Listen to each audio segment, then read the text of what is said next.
Is it time to replace the shocks on your Ram Promaster van? If so, watch this video and we'll show you how to do it. Well, welcome back guys to the Corn Dog Caravan channel. Thanks for watching. And if you're not a subscriber, hit that subscribe button. It's free. Hit the notification bell if you want to continue to see our videos. Hit that like button if you really like what you see in this video, and then comment if you have any questions. Really would love to hear more comments. We don't get a lot of comments on the videos, so I don't know why, but feel free to do so.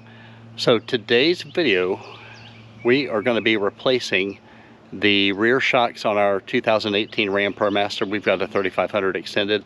I believe the shocks we're replacing today are the same on the 1500 up to 3500, but always be certain, look it up, whether you're on whatever website you're going to order your from. I don't care where. We happen to catch a really good deal on not Amazon, but on AutoZone. AutoZone usually monthly runs a special at the beginning of each month with the 20% off online orders and also free shipping. So it actually worked out to be cheaper than Amazon and any other website that I really spent a few minutes kind of looking through. You'll save a few bucks. Definitely you're going to save a lot more bucks doing it yourself, and I want to show you how to do that. So yesterday, my first one I took off was the stock rear shock. Not completely worn out as others I've seen on people's videos, but this one definitely, I could compress it by hand. It did a slow rebound, and you really want to have a good rebound on your shock. Shocks don't support the vehicle per se, the springs do, the rear leaf springs.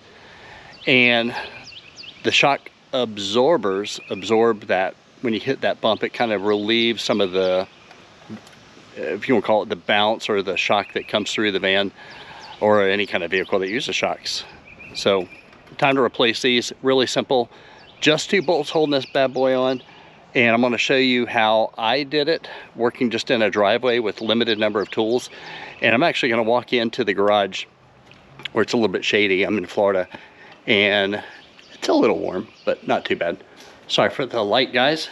So I'm going to turn the camera around and show you really just all you're going to need. So starting with, you're going to need obviously your new shocks.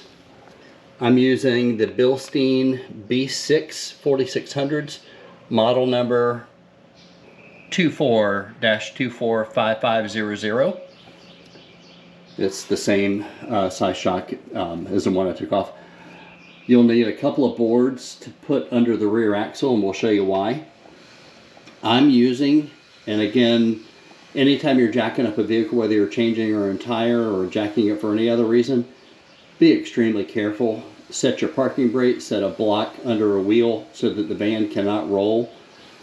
Highly, highly, highly stress safety when it comes to doing this yourself. So you'll need your ram jack, which is under our passenger seat. In the toolkit, obviously the tools for the jack itself. You're going to need, or you really should use, a torque wrench. You're going to need for the to take the tires off, you know, for the lug nuts, you're going to need a 21mm socket. Potentially a cheater bar, just gives you extra length for torque. And once the bolts get threaded and everything, this makes much simpler work versus using the torque wrench to get the bolts on and off. And last but not least, to get the bolts off, and I'll show you the bolts when I take it off, but I saw another YouTube video where somebody was using a socket instead of a Torx bit or a Torx socket. This is a 19mm. It is a 12-point socket, and this fits perfectly on the Torx bit, or the Torx screw head, if you will, bolt. So when I show on the video, I'll show you how that fits in there. But if you have a Torx, it's an E24. I've also seen another video referencing an EP24. I don't have either one, so I went with the 19mm. Everything came off really good. You definitely want to make sure that this socket is on the bolt really well before you try to put any torque to it, because it's torque. I believe the top bolt is 122 foot-pounds and the bottom is 118, or it could be flipped. I'll double check that as I'm tightening everything up. And then also make sure when you're taking off your wheel to torque that down, because we don't want a wheel to fall off as we go down the road. So I'm still in the shade, so I'm going to walk out here and I'm going to get everything kind of set up, pick up a socket before I slip on it and break my neck. So I'm going to show you how we're going to lift the van, get everything set. A couple things you want to do first is you want to come over to your van, and you'll definitely want to loosen the lug nuts slightly, not completely, but get it started so you can, while it's on the ground. So I'll walk you through all those steps. So here is the left rear wheel. This is the driver's side. So I'll get working on that. I'll get everything jacked up and then we'll get going.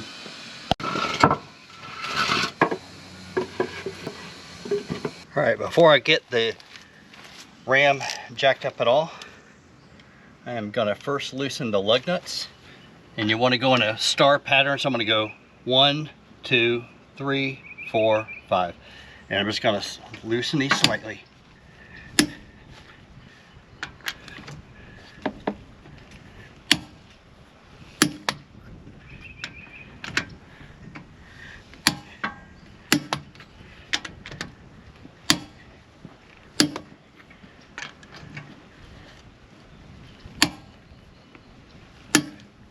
All right, so those are loosened.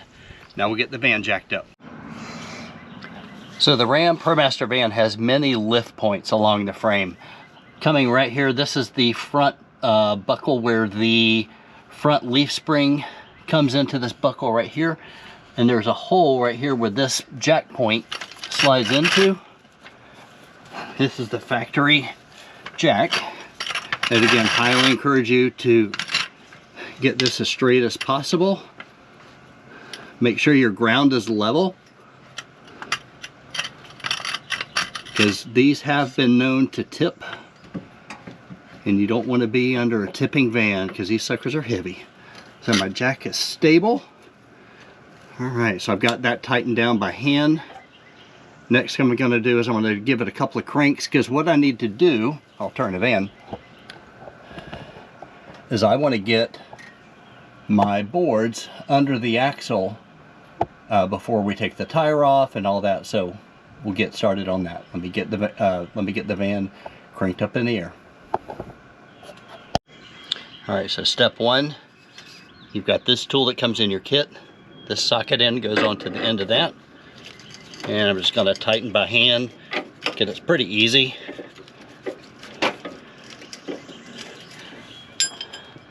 Now, once the slack is out, you've got this rod that slips through the end right here, slips through the end of the socket shaft here, and you're just simply going to turn. Now what you'll need to do is this slides, there's a catch here to keep it locked in. Just bring it here, here, and you're just going to keep cranking this until the tire is just starting to come off the ground. And also the axle will have enough height that I can slip boards underneath just to secure the van even better. My emergency brake is on completely, and I've got the wheels chocked so the van cannot move backward or forward. All right, so I've got it jacked up enough that I can get all of my wood blocks underneath the axle, and I'm also about an inch off the ground with the tire. So I'll get the tire off next. Now it's totally up to you. You can either use the end that goes on the jack to also take off the lugs. Make sure it doesn't scratch your rim. So I got that loose. This one's loose. These are all really loose.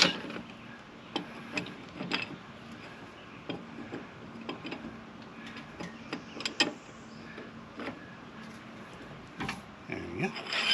So I can just simply take this off. And starting with the bottom, I want to leave this one in last.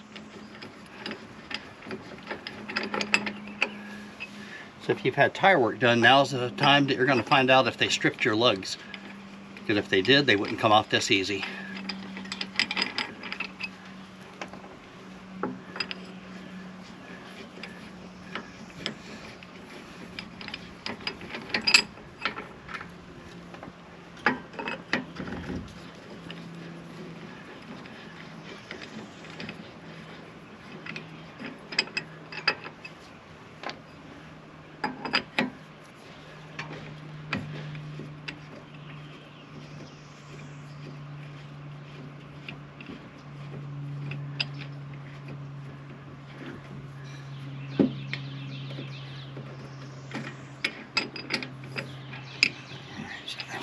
out. All the threads look good. Let's take the wheel off. Now you'll notice there are 2 pins right here and right here. That helps when you're putting the rim back on, or I'm sorry, when you're, yeah, I guess when you're putting the rim back on the hub. Those little pins go in any of these little spots here, not the holes, but it just helps it kind of align so that when you put in the lug nuts, the bolts, that they'll line up and you won't cross thread. Now it'd be a good time if I want to wash up the rim, I can, because it is filthy. We'll see. Now before I do anything else, I've got the wheel off. The axle is sitting on the wood almost, but the weight of the van is still right now on the jack. So I'm going to loosen the jack a bit and put more of the weight onto the wood blocks. So I'm just going to loosen the jack.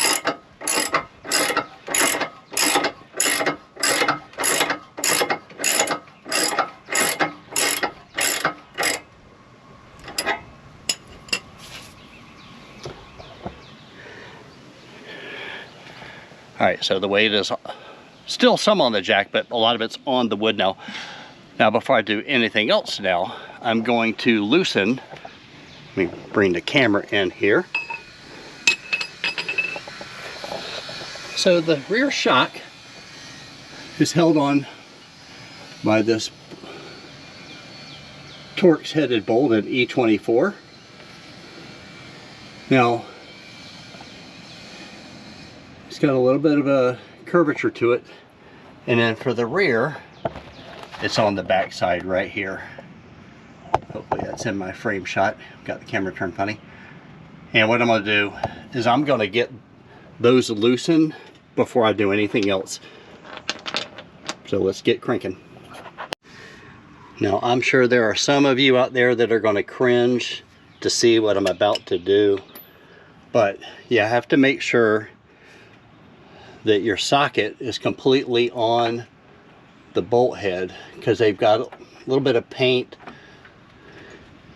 and I would normally have a hammer, but I don't have one close by. I'm just going to tap the socket on, loosen it. You'll see it's going on correctly. It's just wiping some of the paint off the head of the bolt, because I want to make sure the socket is on the head completely, so that when I put the torque to loosen it, it does not strip off the end of the head. Alright, so that is on good now. Just going to apply some torque. May need a cheater bar, but we'll see.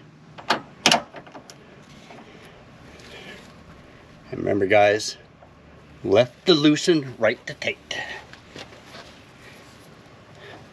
And I'm not under the van. Got that loose. And before I get this completely out, I'm going to go ahead and get the bottom one. So I'm going to have to tap it again, just like I did the top. Now, I have tapped this on pretty good. You can see in the picture, but there's definitely some paint and maybe some undercoat that is now coming off the end of the screw or the bolt head. So that is on good and tight. Now I'm just going to loosen it just like I did the top.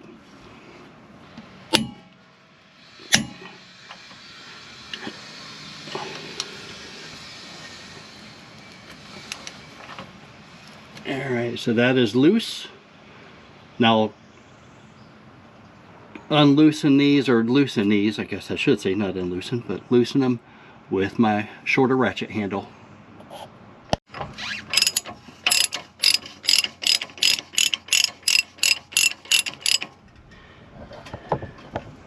I'm going to pull this around here guys so you can see as I'm loosening this. You can see the end of the bolts turning right here. Alright, so I've been loosening this by hand. It's now out. So you just simply swing that down. This will be the bottom one. Just keep that here. I'm going to show you this. So there's, you can kind of see all the paint that's on the bolt. And then on the heads you can kind of see the paint where I've put the socket on it and it's pushed some of the paint back. The undercoating will probably never rust completely in my lifetime or the van's. We'll just keep an eye on it. We're out west a lot, so there's not any rust. All right, so moving up to the top here.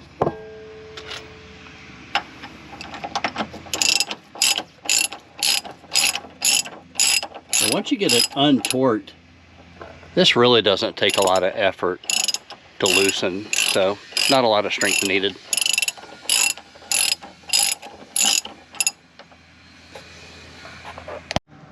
All right, so the top one is off through here. I'm just going to show you. So this is the shock assembly on the driver's side. It doesn't collapse like a lot I've seen on videos.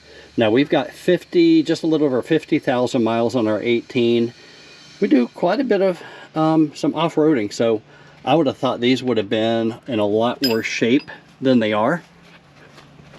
There's no leaks, but we are in a spot where I could do this job easy. And you'll see here, I'm going to press down, and I can press this down by hand. It's taking a little bit of pressure, and it will slowly rebound. I did notice that on my other one. But yeah, that collapses all the way down. So maybe did a little early, but I wanted to go ahead and get it done when I was in an area that would make it really easy. And you can see it's rebounding, so it's still got some life to it.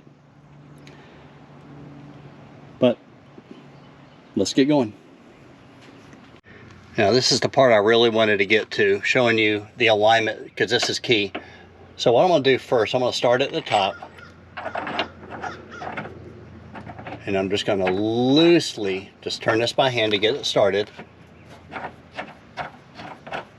Because these Bilsteins come, so I've gotten the thread started, quite a few turns, fully extended, and they do not compress easy because they're new shocks. And what you're going to find is when you swing this up to this position, those two holes where the bolt goes through, and you can turn this a little bit, I'll show you. So when you put this bolt in the bottom and it's coming through here, it's got to align up with that hole. And chances are, based on the geometry of the suspension when it's sitting at rest, I can tell that the van's got to come up a little bit off of the axle. So I just happen to have an extra jack, and what I'm going to do is I'm going to slip this other little scissor jack right here, and I'll put a couple of cranks on it so that when I swing the shock in place, you have to make sure that it's not in the way, that you're getting the proper alignment for that bolt coming through this hole. That's important, because if it's not perfectly straight, these are self-threading screws tips, and I don't want to rethread and have problems, right? So if it doesn't turn easy by hand to get started, then it's not in the right spot. You'll see it does have a little bit of taper, but when that first goes in, you should be able to turn it by hand, just that easy. So if it's not turning easy, then you don't have it aligned properly, because there's threads here and there's threads here, and they've got to line up perfectly. So I'll take that back out. Okay, so I'm going to try to explain this the best way I can. So from this last shot that I had, my distance on the shock needed to be a little bit more distance for the holes to line up. So I've still got the wood blocks underneath the axle. There's still weight on that. But one way that you can increase the distance, essentially between here and the upper, is to lift the body of the van, which is with the jack that I've got right here. So I jack that up a couple of good turns. That gives me more distance, because this is sitting on the ground. All the weight is now transferring to the jack instead of, sitting right here. So I'm just inching these a little bit higher. My holes almost aligned with my shock, but not quite. It feels like it's just about there. Now I do have a little helper. That was the other jack I mentioned. I set it right here. Right now I don't even have any pressure on it. So if I need to lift the van a little bit more, I can just kind of fine tune it here. If I need to drop it, I can loosen this jack. So it's kind of playing between the two jacks, because this is, you know, the axle sitting on the ground. So I'll keep kind of moving it up and down, maybe just a little bit, you know, half turn even, because I don't want this bolt that goes through to cross thread. I'm going to share a little trick that I think I did on the passenger side. I went ahead and took out the bolt on the top, got that loose, and then came back down here and got the bottom one started, because getting an eye level down there was a lot harder. So I can see it's definitely coming through, turning that. And then when I lined up this, I could see through the hole pretty good. And then all I simply did was just kind of try to get it started and crank the jack up a little. I could see that the bolt was binding. So then I would drop it, raise it, drop it, and we're talking not even a half a turn of the jack.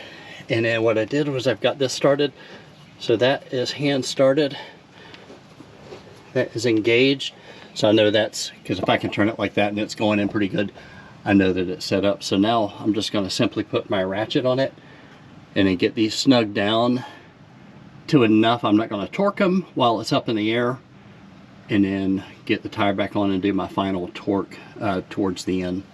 So let me get that started.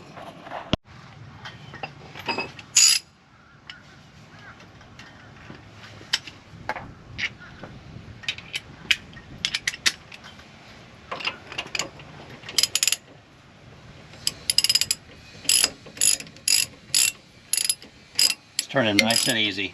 So I've got that snug down. Go to the top. Nice and easy. Snug that, so that's good. I do have a lot of weight on the axle, so I could go ahead and try to torque it. Let me try it. Okay, so I've got my first torque. I'm going to do it in 2 stages. I'm going to set it at 90. So good.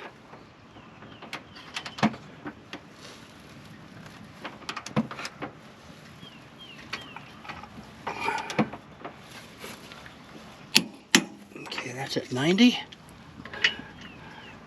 The bottom one.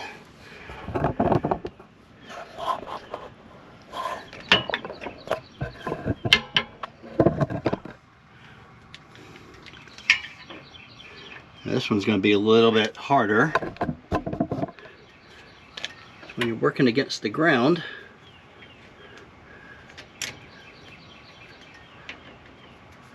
okay, so that's on.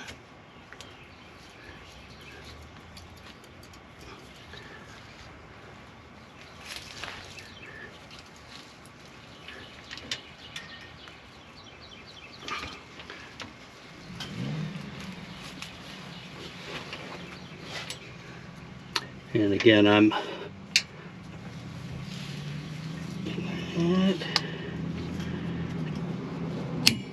all right, so there's the 90. So now I can reset it. Bottom one I believe is 118, so I'm resetting my torque wrench to 118. 118 for the bottom.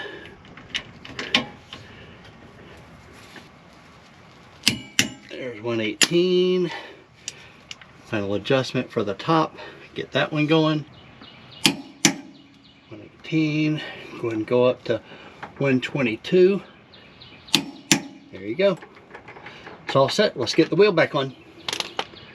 Now, I will say, if you've got the wheels off, now's a good time to check your brake pads. Let me get the camera here. So, what I'm looking at, right here, you can see the distance between the rotor and the edge of the pad, the backing pad. I still have 3/8. We got a lot of pad left on the outer. Another way you can come in is from the front here. Not sure if the lighting is good, but I've got good pad distance on the inner and outer pad. So I'm looking right here. I can see there's your wire. I guess it's supposed to tell you that your pads are worn down, and I've still got a lot of pad left, both on the inner and the outer. So all's good there. The other side looked great. Now, I never even used this jack. I was able to keep playing with the height of the van and the jack and all that, so I'll get that. Let's get this out of the way. Put that back in the other car. See my Sumo springs. They're yellow in here, black on the outer. But these were the yellow Sumos. This was so easy to install. The Sumos, this sits right down on this little nipple here, and that just takes a lot of the rebound, kind of softens the ride too, just gives support. I did the double spacers. Some people say to use one, which if they're not touching this part right here, then they're basically not doing anything until you hit a big load. And the whole point of having the Sumos is to soften the ride, reduce the sway. So if you're already in contact and you've got compression on this, it's already helping reduce the sway. So I'll let you decide how you want to do yours if you ever do a Sumo project. All right, so I'm kind of checking everything else out, digging out any pebbles I want to dig out. There's a good little rock there, some rocks here. Trust me, they'll be here probably tomorrow. Looking at all of the other bushings on my sway bar. Kind of looking at all my lines, brake lines. There's your brake line coming in. There's an emergency brake, or that's your cable here. There's the emergency brake coming in. That's the manual part. So we're all buttoned up. I'll just get the wheel on. We'll take it for a ride. All right, so I hand started all of the lugs, got all those started. Now I'm just gonna kind of hand tighten with this. Good. Doing this one-handed. Wheel's good and secure. Checked it, kind of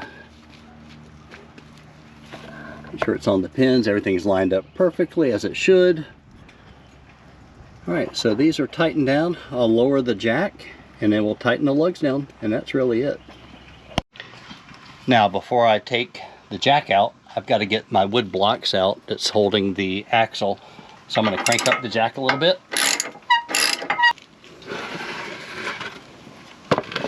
Wood blocks. I can lower the jack. I've got one more piece of wood, but it's not going to stop anything.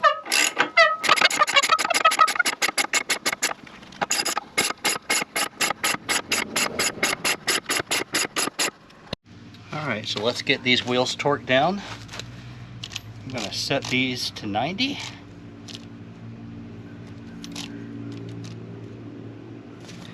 And again, star rotation, so 1, 2,